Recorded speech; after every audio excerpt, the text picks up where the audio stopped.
gitu, selamat datang di Getty Media di Bisnis Gen Z. Nah, kali ini aku mau ketemu dengan owner yang masih muda banget, usianya 20 tahun, tapi udah memiliki 11 cabang foto studio di seluruh Jakarta. Tapi sebelumnya jangan lupa like, comment, dan subscribe channel YouTube Getty Media karena cuma di sini Bisnis Gen Z. Let's go!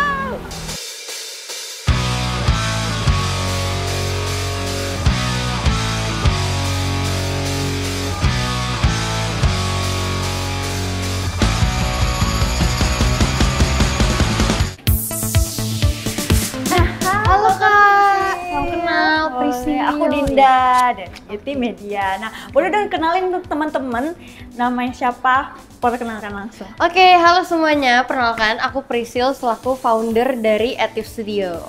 Oke, nah jadi kalau Kak Dinda bingung nih, ini tuh apa sih? Jadi ini tuh adalah tempat untuk mereka bisa pilih fotonya mereka dan ini tempat mereka untuk ngeprint foto mereka juga gitu. Jadi ini basicnya hanya untuk tempat buat ngeliat-liat foto aja gitu. Jadi habis foto langsung bisa ngeliat langsung print gitu. Betul banget. Jadi sekali selesai foto mereka bisa langsung dapetin hasil foto mereka. Oke, kita coba dong di room yang pertama nih, yuk. Oke, boleh banget. Jadi ini memang studio kita yang bisa dibilang ukurannya paling besar. Di sini tuh orang bisa muat sampai 10 orang bahkan foto di dalam sini. Fotonya gimana ya, fotonya tinggal ngeliat ke kamera dan pakai remote aja, Kak. Gitu. Jadi mereka bebas mau gaya apapun, sebebas mereka. Pokoknya di sini mereka bisa bebas bergaya tanpa perlu malu gitu. Jadi foto keluarga juga pun muat di sini. Foto keluarga, foto sama mantan, pacar atau apapun itulah bisa banget di ruangan ini. Ini namanya foto studio. Oke, siap. Next mungkin room yang sebelahnya mungkin. Oke, yuk langsung kita ke ruangan berikutnya. Oke, ini dia namanya Y2K Toilet Photo Box. Jadi kalau kakak lihat di sini, ini tuh kita desainnya bener-bener kayak toilet kan kak, tapi ala-ala di classroom gitu. Jadi memang kita konsepnya tuh ala-ala Y2K. Nah makanya kita ngeliat apa nih yang menarik dari Y2K yang bisa kita garap. Nah akhirnya kita coba bikin ya ini toilet photo box ini biar beda dari tempat lain, dan ini pertama di Indonesia. Gitu. Kenapa bisa kepikiran untuk konsep toilet gitu? Itu emang kesannya lucu ya gitu ya. Oke, ini menarik sih karena dari pengalaman sebelumnya kalau foto box yang udah ada kan hanya foto box di dalam box kecil gitu ya.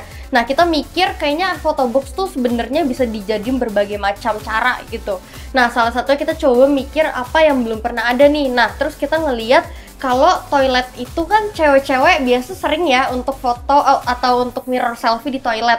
Kita ngelihat kayaknya toilet ini tuh sesuatu yang ikonik banget nih. Makanya kita akhirnya mencetuskan lah ide ini, yaitu toilet photo box, dan ternyata berhasil dan banyak orang yang tertarik untuk foto di toilet ini gitu. Emang Gen Z banget ya kan, toilet banget. Mirror, betul banget. Jadi tadi mungkin aku belum jelasin ya. Nah untuk ruangan yang satu ini tuh adalah ruangan kostum dan juga aksesoris untuk foto. Nah, jadi selain kita sediain ruangannya, kita juga sediain propertinya nih kak. Untuk propertinya di sini kita kasih banyak pilihan ke mereka, yaitu ada dari aksesorisnya, terus ada juga dari kostum-kostum seragam Korea, sampai ke kostum yang dulu sempat viral yaitu onesie. Gitu. Jadi di sini mereka bisa sewain kostumnya kalau seandainya mereka tertarik untuk pakai kostum dari kita gitu. Sebenarnya ini buat lucu-lucuan aja sih. Betul. Gitu. Nah kesempatannya banyak banget nih teman-teman. Ada yang paling mini juga ada nih saya cobain ya pakai. Iya. Wah. Lucu banget, tinggal foto aja kak. Lucu banget kan. Nah keren banget nih. Yuk penasaran gak sih seperti apa kisah perjalanan dari bisnis Kak Prisil? Kita lihat aja langsung saja. Kita tanya-tanya, cus. Nah, tadi Kak Prisil makasih banget kita udah diajakin room tour dan ruangannya tuh keren-keren banget. Saya aja no expect kayak wah kayak ada ruangan kaca, terus ada ruangan foto box dan bahkan kostum juga disediain gitu. Betul. Nah, tapi penasaran banget nih kayak awal mula Kak Prisil bangun bisnis tuh kayak gimana sih ceritanya?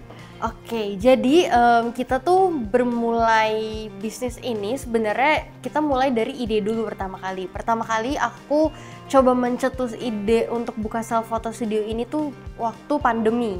Jadi waktu pandemi itu kan semua bisnis lagi stuck ya karena hanya bisa dilakukan secara online. Nah, kita berpikir gimana caranya kita ngebangun suatu bisnis yang nantinya akan berguna ketika setelah selesai pandemi gitu. Nah akhirnya aku terfikirkanlah bisnis self photo studio ini gitu. Oke, jadi dari pandemi itu memberanikan diri ya membuka bisnis ya, padahal saat itu semua bisnis tuh hampir tutup loh Kak Priscil. Iya bener Keren banget sih, betul. Itu betul. memang modal berani ya. Betul. Nah, kira-kira apa yang membuat studio ini tuh berbeda dengan studio-studio foto lainnya? Kan Kak Priscil tahu kan banyak banget tuh studio foto, apalagi di Jakarta nih ya. Di Kemang aja mungkin ada berapa? Betul ada banget, banyak banget betul kan. banget. Nah, apa yang membuat anak-anak Gen Z tuh datang ke sini? Bahkan bukan Gen Z aja kali ya, milenial juga mungkin datang ke sini. Ceritain dong Kak. Oke, jadi memang pada saat awal pertama kali aku buka self photo studio ini, aku memang hanya berfokus di self photo studio. Tapi aku sadar kalau kompetitor itu setiap hari akan semakin banyak dan akan terus berdatangan gitu. Nah, maka dari itu aku mencoba untuk mengembangkan apa yang udah ada sekarang ini dengan cara berinovasi. Nah, maka dari itu, dari yang tadinya aku cuma menyediakan servicesnya itu self photo studio, aku coba untuk kembangin untuk buka photo box, terus buka active room, dan ada buka juga active film yang dimana itu private cinema gitu. Tapi memang di beda-beda cabang. Nah, sampai akhirnya kalau tadi kakak tanya apa yang membuat orang harus datang ke Active Studio, karena ya itu dengan inovasi yang kita punya, kita sekarang ini nggak cuma hadirin self photo studio, tapi kita juga hadirin berbagai services hanya di dalam satu tempat gitu. Jadi kalau seandainya mereka bingung mau ngedate atau hangout kemana, ya mereka cukup datang ke satu tempat ini, mereka bisa foto, mereka bisa chill dengan karaoke dan Netflixan, dan pokoknya mereka bisa ngabisin momen mereka hanya di satu tempat ini gitu. Nah, kita langsung mengulik lebih dalam lagi nih guys, soal seperti permodalan ataupun gimana sih cara dapetin investor, atau mungkin dari sponsor dari keluarga, atau gimana, ada nggak sih dukungan keluarga juga gitu loh Kak? Oke, jadi yang menarik adalah aku tuh bangun bisnis ini tanpa support dari orang tua. Maksudnya support dari segi nominal ya. Kalau seandainya support secara mental gitu, iya sangat disupport dan sangat diperbolehkan untuk ekspor apapun itu untuk bisnis. Tapi kalau dari segi uang gitu ya, itu purely kita memang ngumpulin ini dari nol gitu modalnya, dan sampai akhirnya kita coba untuk mencari sponsor atau mencari investor itu ya dari studio yang udah ada sekarang ini gitu. Jadi entah kita ngajak investor untuk profit sharing, atau kita ngajak investor juga untuk contoh mereka menyediakan tempat, kita yang buka tempatnya, nanti profit sharing juga dari situ gitu. Jadi ya kita sekarang ini memang lagi fokus untuk mengembangkan studio dengan cara mencari investor dan juga mencari mungkin bisa dibilang sponsor kali ya dari event-event. Tapi sekarang ini memang kita lebih berfokusnya di bagian studio gitu. Jadi memang event itu lebih minim. Balik lagi ke ide untuk di masa pandemi itu, kan lagi masa-masa Kak Priscil sama timnya Kak Priscil lagi brainstorming ide-ide. Nah, contoh ide-idenya itu seperti apa sih Kak waktu menjalankan proyek studio foto seperti ini? Jadi awalnya sebenarnya tuh aku punya impian dulu untuk buat creative agency. Jadi creative agency-nya kecil-kecilan ya, bukan yang besar, yang dimana karena dulu tuh aku bekerja sebagai content creator untuk sebuah brand, handle brand. Jadi aku tertarik banget untuk ngembangin suatu brand atau suatu konten untuk brand yang dimana melalui agency ini. Nah, tadinya agency itu aku berpikir aku bangun di satu ruko. Tapi kayaknya ruko itu akan jadi sayang kalau seandainya hanya untuk dijadikan perkantoran aja gitu. Jadi aku berpikir kayaknya lantai satunya oke nih kalau dibuka sesuatu untuk jualan. Nah, dari situlah akhirnya aku terpikir untuk buka self photo studio awalnya. Nah, tapi karena aku lihat creative agency itu untuk ngebangun itu sulit, untuk ngumpulin orangnya dulu dan segala macamnya, akhirnya aku memberhentikan ide itu, tapi malah ngejalanin ide yang self photo studio ini gitu, karena dilihat lebih mudah dan lebih ada peluangnya gitu. Jadi dari memanfaatkan situasi ya Kak ya? Betul, awalnya dari memanfaatkan situasi sampai akhirnya jadilah Active Studio. Iya, daripada jadi gudang ya kan ya, mending jadi cuan gitu. Keren banget. Nah, ada nggak sih proyek atau kolaborasi sama orang-orang yang hebat gitu? Ya bisa dibilang ada dari segi kolaborasi kali ya. Nah, jadi memang beberapa kali ini kita ada sempat beberapa kali kolaborasi dengan event-event di luar sana.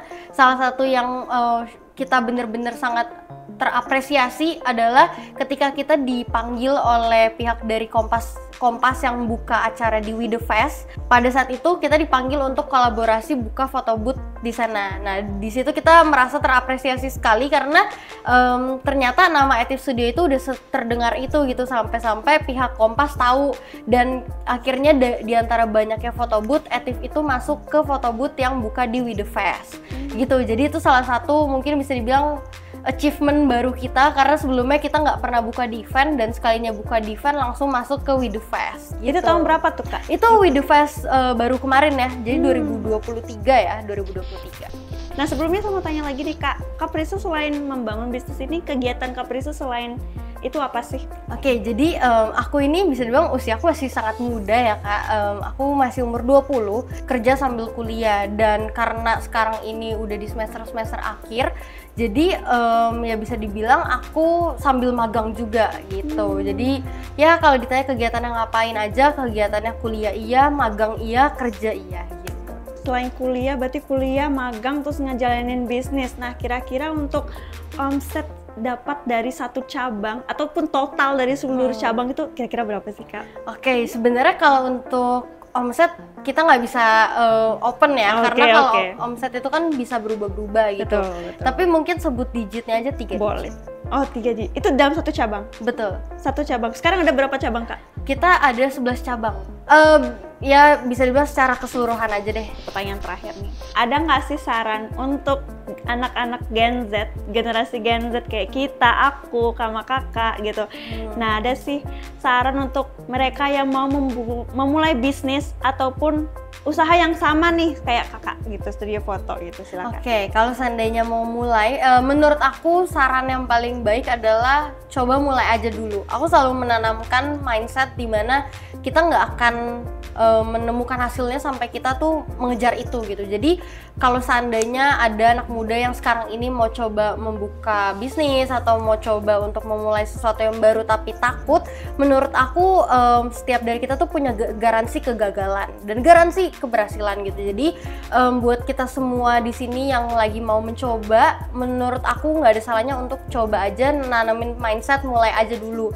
Karena kalau seandainya kita nggak coba dari sekarang, kita nggak akan pernah tahu kita bisa atau enggak. Betul, coba sekarang atau rugi nanti ya gitu istilahnya. Oke, baik. Nah jangan lupa untuk selalu follow, like, comment, dan subscribe channel Getty Media, karena cuma di sini bisnis Gen Z-nya, bisnisnya anak muda. Thank you Kak. Thank you banget Kak Prisi.